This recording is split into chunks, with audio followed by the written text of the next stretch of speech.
This Sunday Satsang, June 29, 2025. Any questions? Yeah. One online question. Online question from my Italian friend. Okay. Is it possible for a devotee to be in, for example, Vatsala or Satya Rasa if the guru is in Manjari Bhav? Is it possible?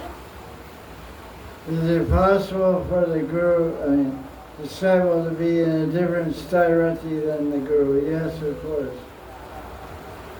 And so can the disciple get also the Siddha Pranali, how it works? If you want to know how it works. For other rasas. Can a disciple get a Siddha Pranali for what? For other rasas. What? For other rasas. Siddha Pranali, I can't hear what you said. Siddha Pranali what? Other rasas, like Yes. Sakya. How it works with other rasas. I mean, the You disciple... can get a Siddha Pranali from someone who has the same sthairati that you have. You have to go to a Shiksha Guru. So you ask your Diksha Guru who I should take, what I should do. He may say you can give it. Because the Guru is a touchstone. The Guru is a Svarshamani. The Svarshamani is a stone. If you touch that stone to iron, the iron will turn to gold. So that's the power of the Svarshamani. So the Guru can take any disciple and turn him into gold by his kripa, by his mercy, by his power. So Guru is Sakshat Hari. So there's no limit to the power of Guru. But generally they say like that, you should take Siddha Pranali from someone that has the same sthairati. There's also said the Guru's sthairati is Madhurati. He has understanding of all the other ratis. Because like the earth contains all 5 sense objects: smell, taste, sound, touch, etc. Sound, all 5 sense objects on earth. So in Madhurati, all the rasas are contained there. The vibhavas, nanobhavas are all understood if you understand Madhurati.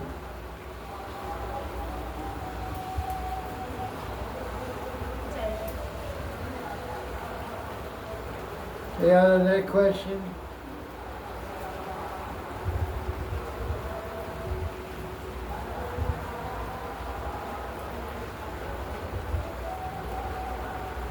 Jai Krishna? Baba? Yes. If parental bhav and conjugal bhav are conflicting rasas, how could the manjari have both sentiments? How could a manjari have Both sentiments. Both sentiments. Sentiments. If Vatsalya, wait a second. If Vatsalya and Madhurya Rati are conflicting sthairatis, how can a manjari have both sentiments? Yeah. Because Radharani has them. Because as explained in Radha Suniti, the Radharani has Vatsalya Bhav for the manjaris and sakis. Prabhupada Saraswati, he glorifies Radharani in some verse of Radha Suniti. She has Vatsalya Rati for her sakis. She has motherly affection for them. So she has the ability to engage in amorous love with Krishna and also to show parental love, motherly love for her Sakhi Manjaris. So that means the Sakhi Manjaris can also understand the amorous bhavas and love of Radha and Krishna and also feel and express motherly affection for each other and for Radharani. It's a two-way street. You're my mother, I'm your mother.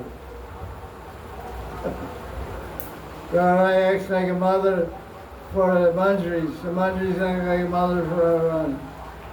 They nourish her, they take care of her.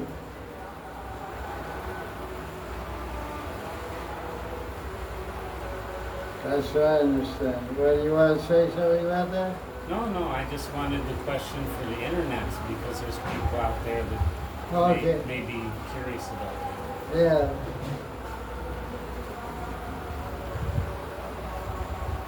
There's no limitation in Vrindavan in expressing a rasa.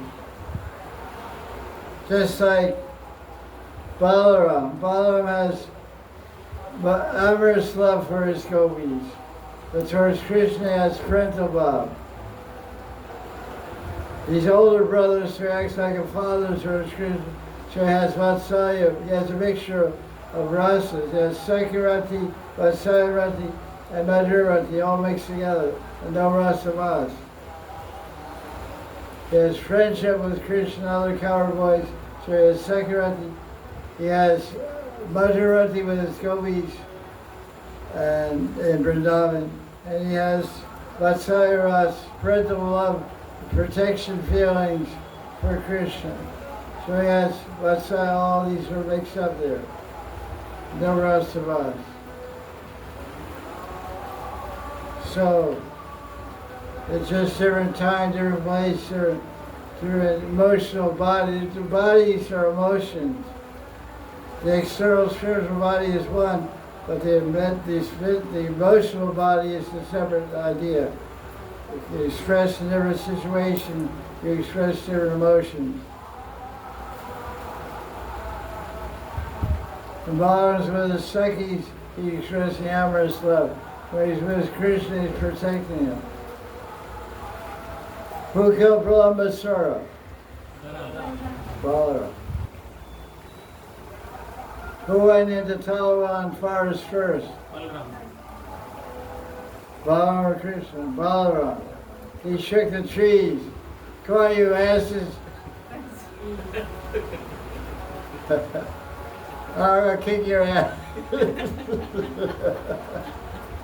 Show your face, I'll kick your ass. So he shook all the tall fruits, came flowing down. Hey! They attacked Balaram and they had fun, Krishna. Balaram threw on the tree. Deokari.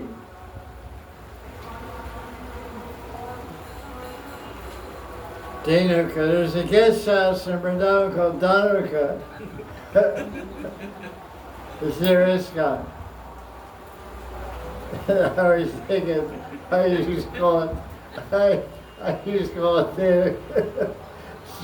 Jackass guest house. It's Dhanuka. I used to call it Dhanuka. Dhanuka means something else, I think.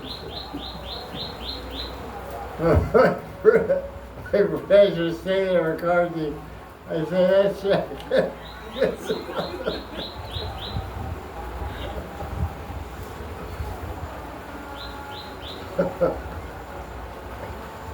Fond memories from Vrindavan. I used to walk by it all the time. I saw the way to the temple. I stayed in Madan Colony for 1 year. Walked by Dhanuka. Question? No question? Yeah. Today, Jiva Goswami Pad in Bhakti Sandarbha tells that generally a sadhaka should go in the stages like Nam, Roop, Guna, then Pasha, then Leela. He mentions. That's in Bhakti Sandarbha. Yes, Bhakti Sandarbha. 256. Yes, good. So he emphasizes that means what he understood is that a sadhaka should initially focus on chanting more name, absorbing in name, something like that, or what is meant by that sequence? I just wrote an article about that. In Bhakti Sandarbha, Jiva Goswami talks about the steps in Nam Bhajan. And he said, of course, you have to understand this is only said by him. But he's one of our Mahajans. We accept the 6 Goswamis as our 6 gurus. But it's not exactly a Vedic injunction. So it's first opener, I want to say. So in his Bhakti Sandarbha 256, I think, he talks about chanting Hare Krishna.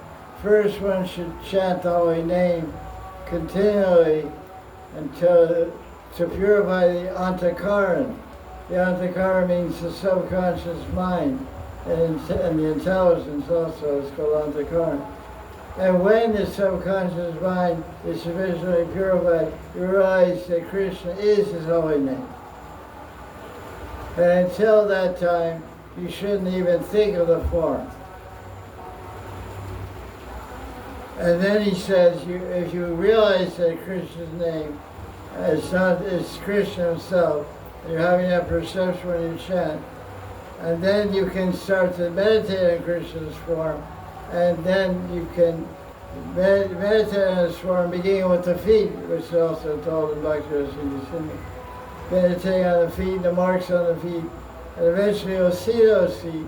And when you see the feet and the form of Krishna, and not until then you can, as you meditate on Krishna's form and perceive his form, the form will reveal the qualities of Krishna. There's 64 qualities of Krishna, like karuna, compassion, and friendship, charita, and vatsalya, affection. So these are different qualities and will manifest. And then when the qualities manifest, then the associates, parishads, because Krishna with his form and qualities, he's with somebody, then his associates will manifest on their own, only for chanting. So our nam smarana, our remembrance, should produce these phenomena, these experiences. Until they do, we shouldn't go think about anything else, just keep chanting holy name until we experience some form of Krishna. Then the qualities of Krishna. And then the parishads. And then the leelas. And the seva also. So he's giving a very cautionary and slow way to go. You have to continue chanting. These things will naturally happen on their own accord with the purity of the mind. But there's other ideas that are taught by different acharyas. Sadharnikaran, equalizing your bhavas with the parishads by reading about them. That's, of course, the later part of Bhakti Rasamrita, which is in the section on Bhava Bhakti. So, generally, what we're doing in Rag Marg is we're chanting Hare Krishna and meditating on the form qualities and leelas of Krishna. We're trying to.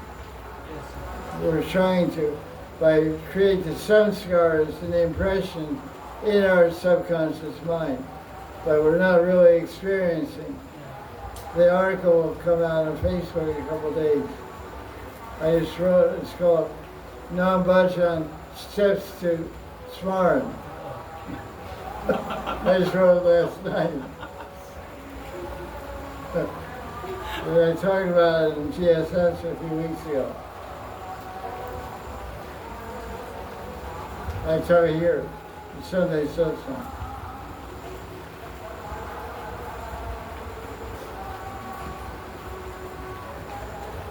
That's a very interesting section because Ananda Swami printed a book called Rasa Darshan, paperback book, which explains this principle of equalization, or it's called sadharani. Sadharani means common, general, generalization, common,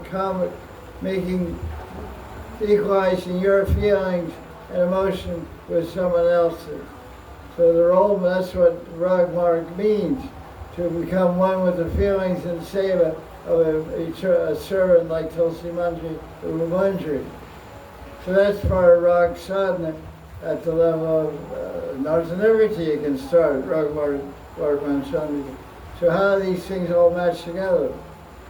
So Jiva Goswami is explaining a very strict way of practice, but there's a broader band when you get into Rag Marg, because Rag Marg opens up the idea of Rag itself, which creates a broader highway to walk on.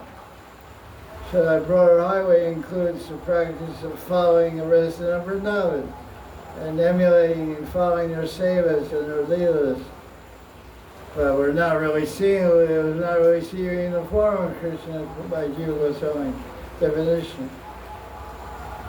So we have to combine both things. That's why in Rag Marg they always say, don't think of Leela without chanting.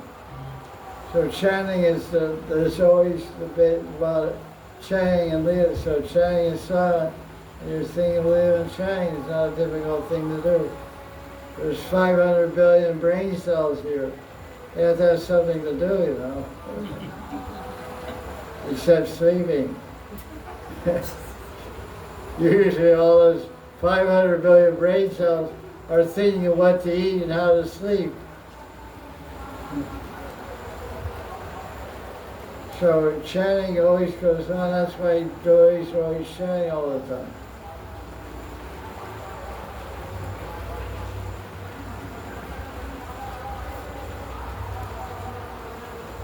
Chanting, like someone was telling me, they chanted the rounds on their beads, and after they finished the rounds, Holy Name was still going on their head all day long.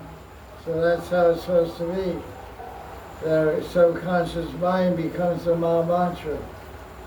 Part of our subconscious mind is the Maha Mantra. We have our own chanting box in our head.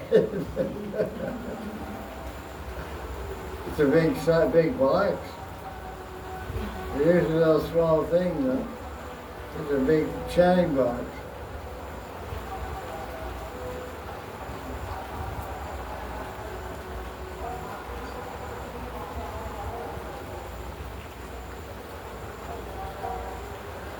Because we want the mercy of Rupa Goswami, we want the mercy of Jiva Goswami, and our acharyas are Rag Marg also. So they present a homogenized, mixed approach to Rag Bhajan. But the bottom line is chanting the Maha Mantra. That's the support and foundation. Not just svarim. This won't happen. Like I wrote in my article that I quoted my Gurudev, he said, the leelas will come on their own. It's not a force, you know, put a pillow under your shirt and give birth to a kid. First you have to be a woman, you have to be pregnant, wait 10 months and produce a kid.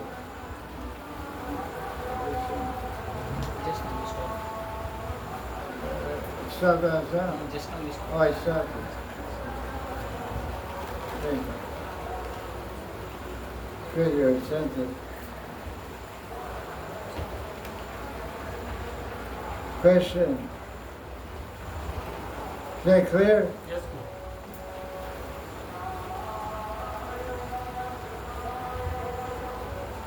Jiva Goswami is very strict.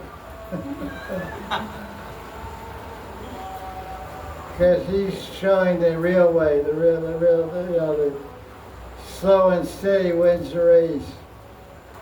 But we're a pretty impassioned group.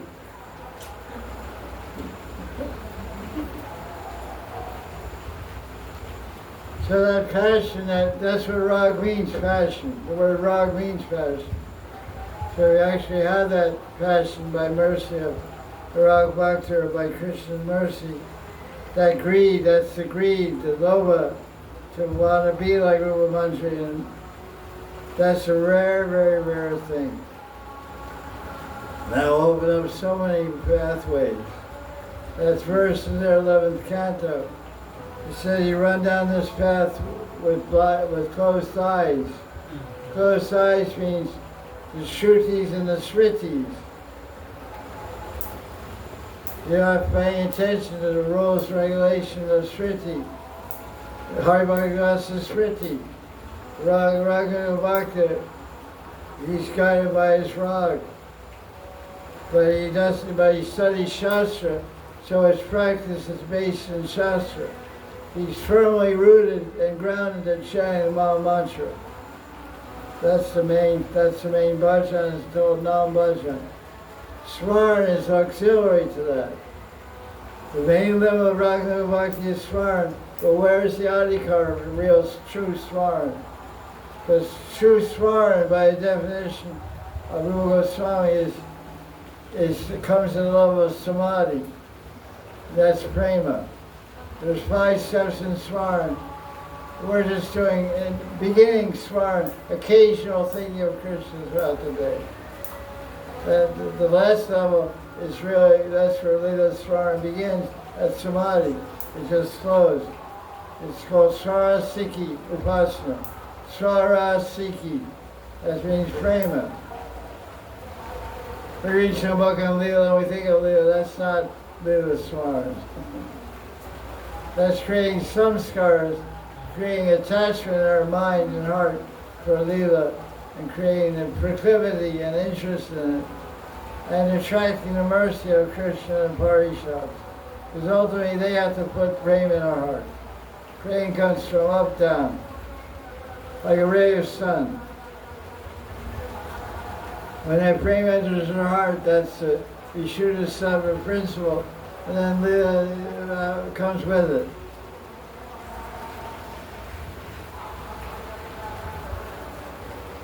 I didn't record that. Any question? Yeah. Like Radharani is Mahabhav's Swarupini. So actually, for example, her Shrivar is ultimately Sambhavas.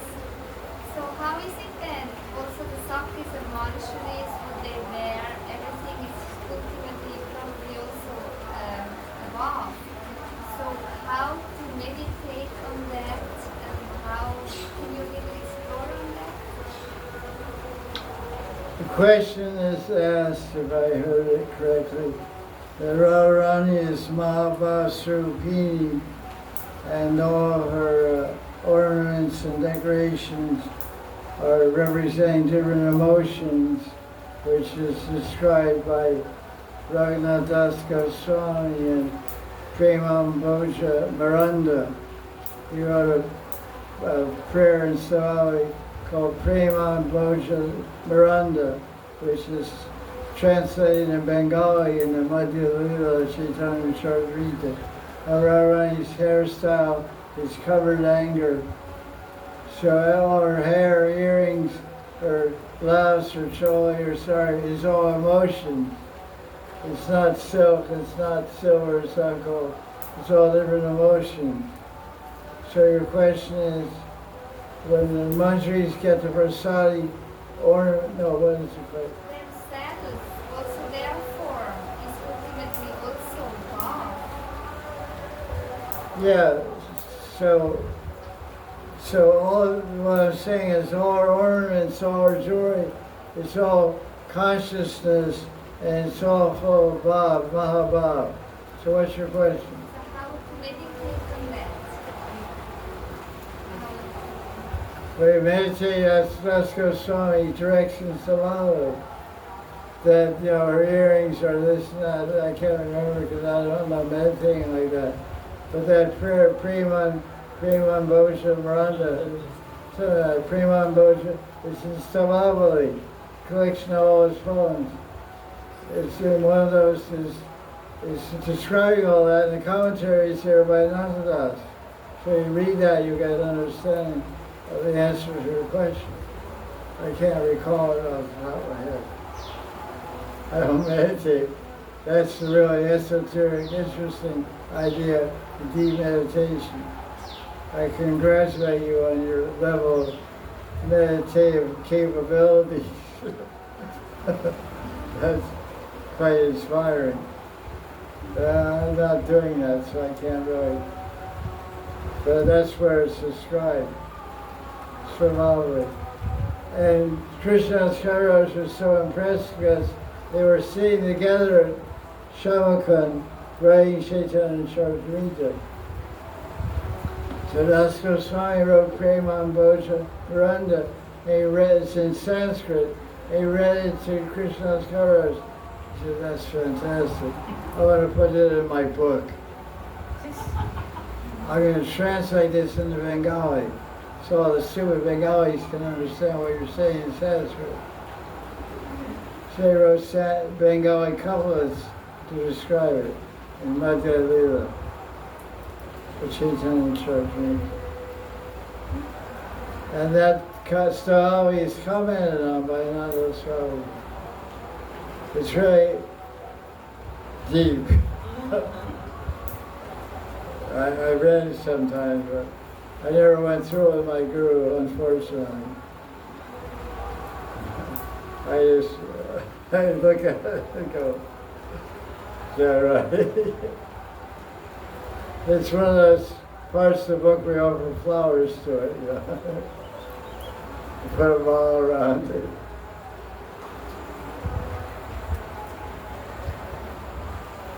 I can't say it. That's one of those next life, on my next life list.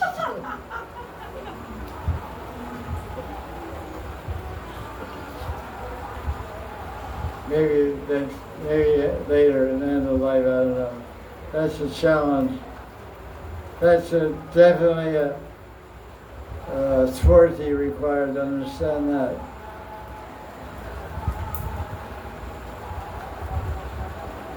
Any other question? You always ask those difficult questions.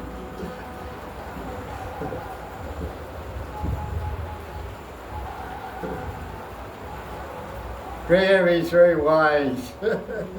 She's very wise. I'm supposed to be wise, she's wise.